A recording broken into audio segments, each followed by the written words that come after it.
Hey geniuses, welcome back to my channel. So geniuses, जो हमारा chapter चल रहा था वो था आपका कंसोलिडेटेड ऑफ फाइनेंशियल स्टेटमेंट, जिसमें कि हमने इलस्ट्रेशन नंबर 5 तक कंप्लीट कर लिए थे और अब हम आएंगे इलस्ट्रेशन नंबर 6 पर। तो देखते हैं क्या कहता है आपका illustration number 6। XYZ limited purchase 80% shares of ABC limited. XYZ limited ने क्या किया है, ABC लिमिटेड के 80% शेयर खरीद लिए। कितने खरीद लिए? 80%। मतलब कि XYZ लिमिटेड कौन हो गई? आपकी होल्डिंग कंपनी,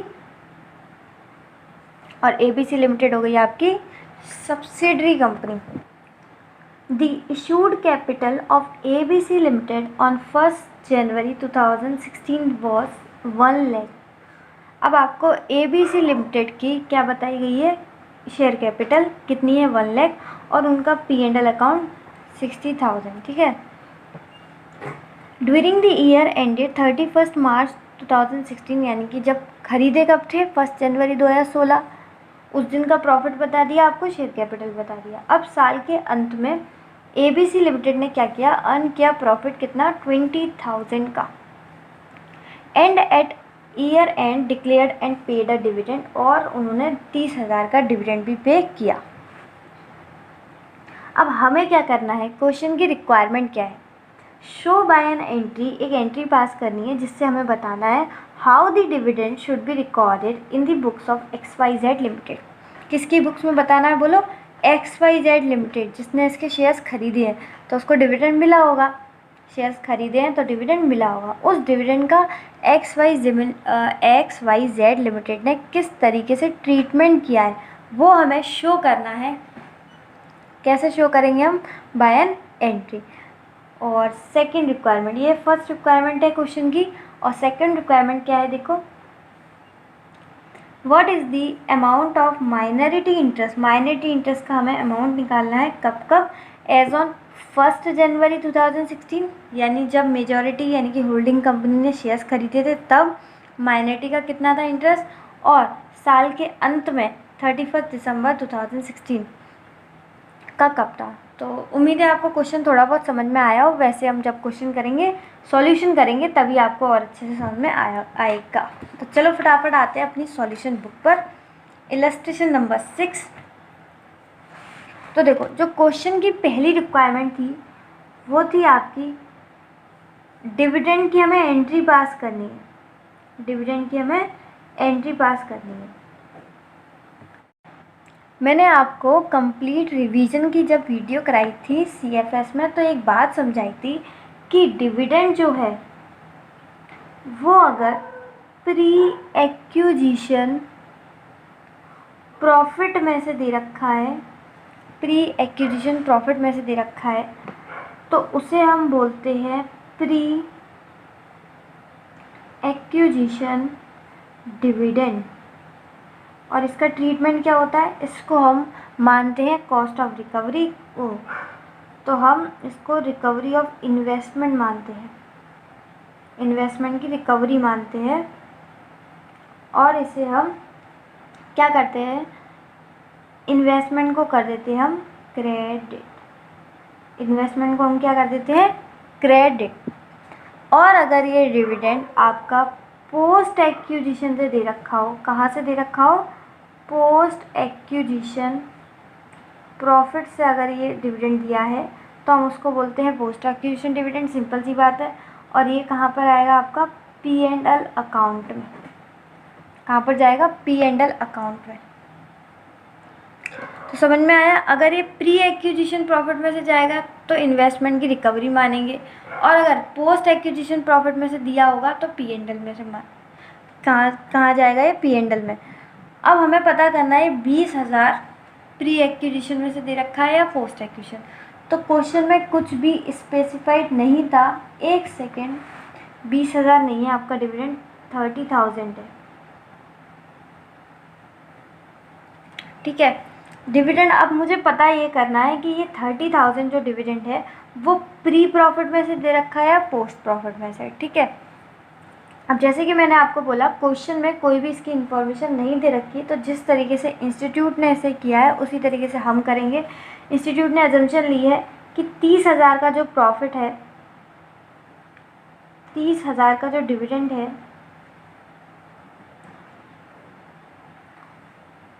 वो 20,000 तो आपका पोस्ट एक्विजिशन प्रॉफिट में से यूज़ किया गया है। जैसे आपको पता है पोस्ट एक्विजिशन प्रॉफिट यानी कि पूरे साल में जो प्रॉफिट हुआ है वो 20,000 हुआ है।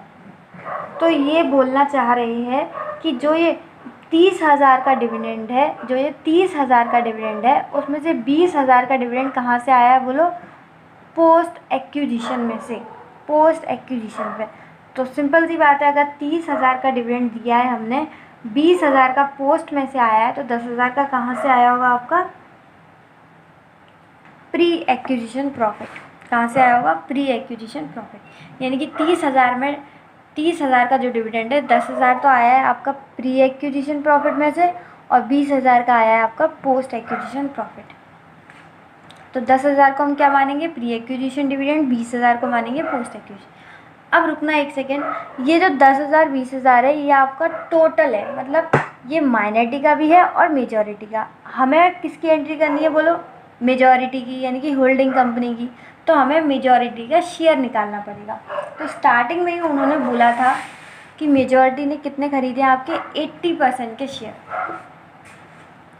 तो हमें इसमें क्या करना पड़ेगा? मेजॉरिटी का शेयर लगाना पड़ेगा। सिंपल सी बात है एकदम, 10,000 में 80% शेयर लगा दिया तो ये आ गया आपका 8,000। ठीक है, ये कहाँ चला लेगा आपका? रिकवरी ऑफ इन्वेस्टमेंट में।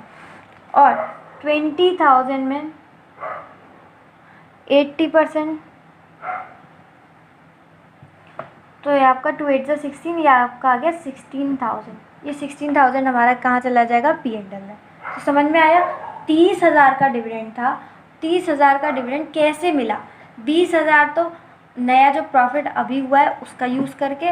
तो सिंपल सी बात है, जब 20,000 पोस्ट एक्विजिशन में से यूज़ हुआ है तो 10,000 कहाँ से यूज़ हुआ होगा? Pre acquisition profit.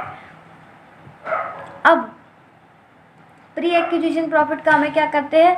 Recovery of investment, और पोस्ट एक्विजिशन का क्या करते हैं? P&L में। तो फटाफट से एंट्री अब सिंपल है, किसकी बुक्स में कर रहे हैं हम entry? Very good, in the books of XYZ limited,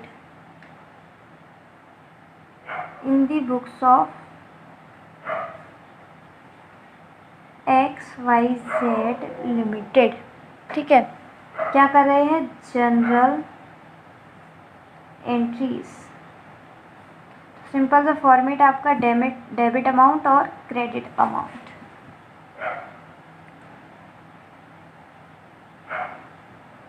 अब देखो डिविडेंड है, डिविडेंड मिला है तो पैसा आया होगा, तो बैंक अकाउंट आपका डेबिट,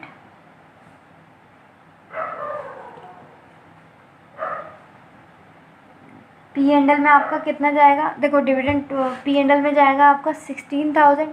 16,000 P&L में क्यों जा रहा है? क्योंकि ये पोस्ट एक्विजिशन से हमें मिला है। कहाँ से मिला है? पोस्ट एक्विजिशन से। और कॉस्ट ऑफ इन्वेस्टमेंट में कितना जाएगा आपका? 8,000। ठीक है, तो 16 और 8 हो गया आपका 24,000। टोटल क्या है? हमें डिविडेंड मिला है।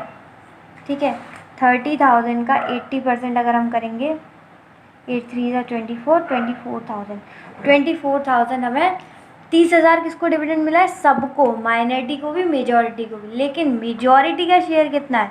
80%, यानी आपका 24,000। उस 24,000 को किस तरीके से बाइफरकेट किया हमने वो आपने सीख लिया होगा। आपको समझ में आ गया ना? Very good. तो फटाफट से नरेशन भी लिख दो। बीइंग डिविडेंड, क्या मिला है हमें? Dividend received from ABC limited. ABC limited से हमें डिविडेंड मिला है। तो क्वेश्चन की जो फर्स्ट रिक्वायरमेंट थी क्या थी? बुक्स, किसकी बुक्स में? XYZ लिमिटेड की बुक्स में आपको बनाना है डिविडेंड की एंट्री पास करनी है। तो डिविडेंड की एंट्री हमने पास कर दी। अगर अभी भी समझ में ना आया हो ये P&L में क्यों गया, ये इन्वेस्टमेंट में क्यों गया, तो आप मुझसे कमेंट सेक्शन में पूछ सकते हो, ठीक है। बढ़ते हैं अपनी नेक्स्ट रिक्वायरमेंट की क्वेश्चन की। इतना हो गया सबका, वेरी गुड। नहीं हुआ तो वीडियो पॉज कर लेना। अब आते हैं क्वेश्चन नंबर 2, मतलब इसी का जो पार्ट 2 है। पार्ट 2 था आपका computation of minority interest. Computation of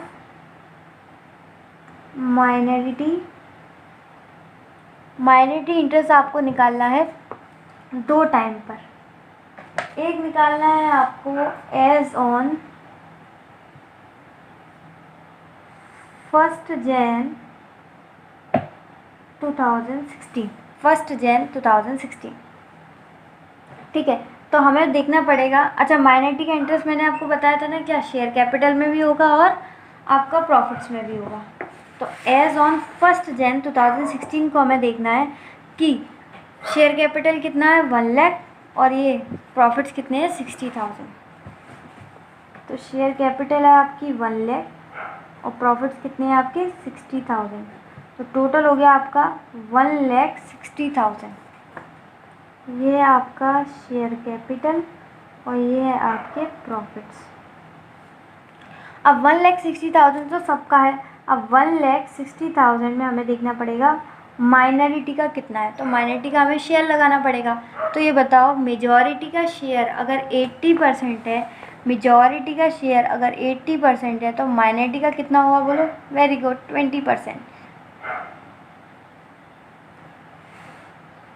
तो माइनॉरिटी का शेयर लगा दो। 16 2 32, 22,000 आ गया, 32,000 आ गया आपका माइनॉरिटी का इंटरेस्ट एज ऑन 1 Jan 2016, ठीक है।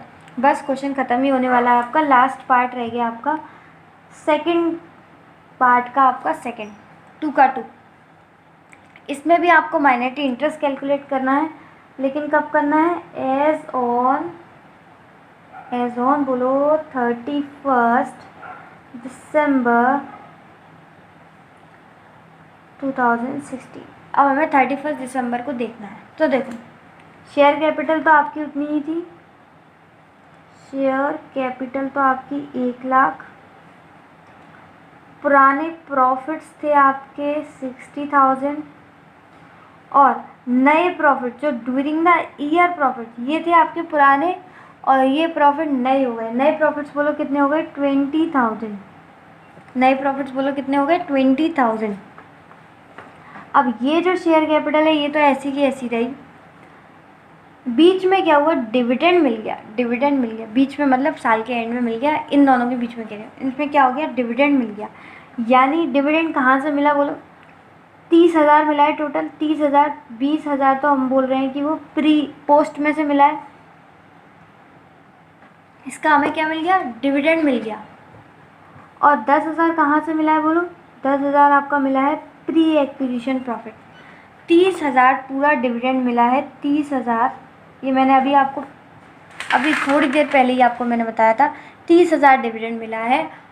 20,000 अगर हम ये बोल रहे हैं कि वो कहाँ से मिला है, पोस्ट एक्विजिशन से, तो 10,000 कहाँ से मिला होगा, प्री से।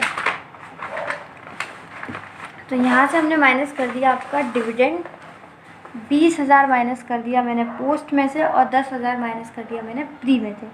क्या माइनस कर रहे हैं हम, ये है आपका डिविडेंड।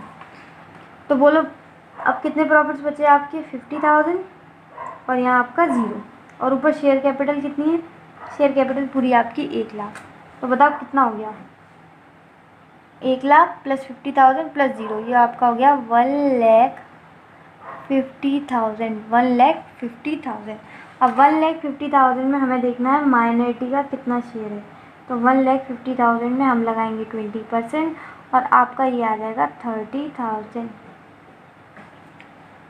तो एज ऑन 1 Jan 2016 को हमारा आया है 32,000 और एज ऑन 31 दिसंबर 2016 को आया है हमारा बोलो 30,000। तो 32,000 30,000 दोनों ही हमारे आ चुके हैं। तो उन्होंने हमें 2 कोई रिक्वायरमेंट पूछी थी। एक बोला था कि डिविडेंड की एंट्री पास करो, तो डिविडेंड की हमने एंट्री पास कर दी। अगर वो प्री एक्विजिशन प्रॉफिट में से दे रखा है तो इन्वेस्टमेंट में जाएगा, और अगर पोस्ट एक्विजिशन प्रॉफिट में दिया है तो P&L में जाएगा, है ना। दूसरा उन्होंने बोला था माइनॉरिटी इंटरेस्ट कैलकुलेट करो।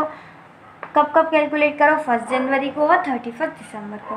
1 जनवरी को शेयर कैपिटल और प्रॉफिट्स इतने थे तो उसको हमने टोटल किया और हमने माइनॉरिटी का उसमें शेयर लगा दिया।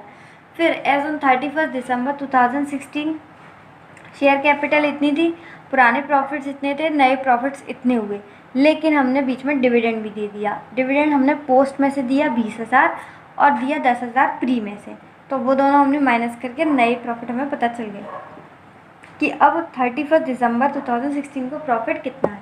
तो शेयर कैपिटल तो उतनी है और प्रॉफिट कितना है 50,000 और 0, तो तीनों को हमने प्लस किया, टोटल किया और शेयर निकाल दिया माइनॉरिटी का।